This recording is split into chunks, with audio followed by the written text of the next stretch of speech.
كنتم خير أمة أخرجت للناس تأمرون بالمعروف وتنهون عن المنكر وتؤمنون بالله ولو آمن أهل الكتاب لكان خيرا لهم منهم المؤمنون وأكثرهم الفاسقون لن يضروكم إلا أذى وإن يقاتلوكم يولوكم الأدبار ثم لا ينصرون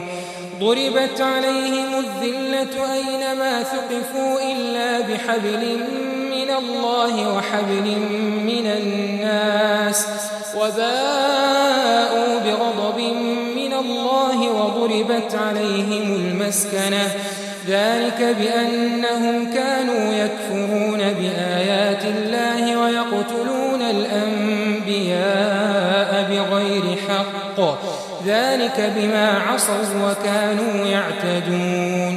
ليسوا سواء من أهل الكتاب أمة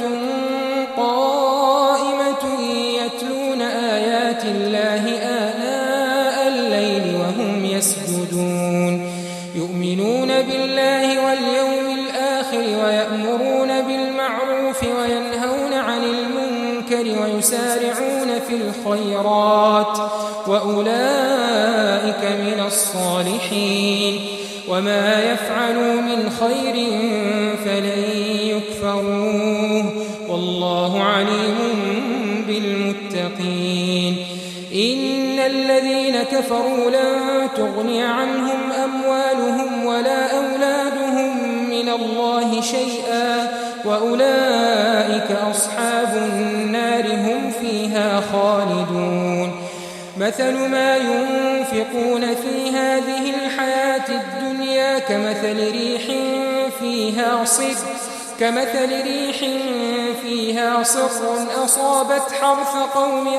ظلموا أنفسهم فأهلكت وما ظلمهم الله ولكن أنفسهم يظلمون يا أيها الذين آمنوا لا تتخذوا بطانة من دونكم لا يألونكم خبالا ودوا ما عنتم قد بدت البغضاء من أفواههم وما تخفي صدورهم أكبر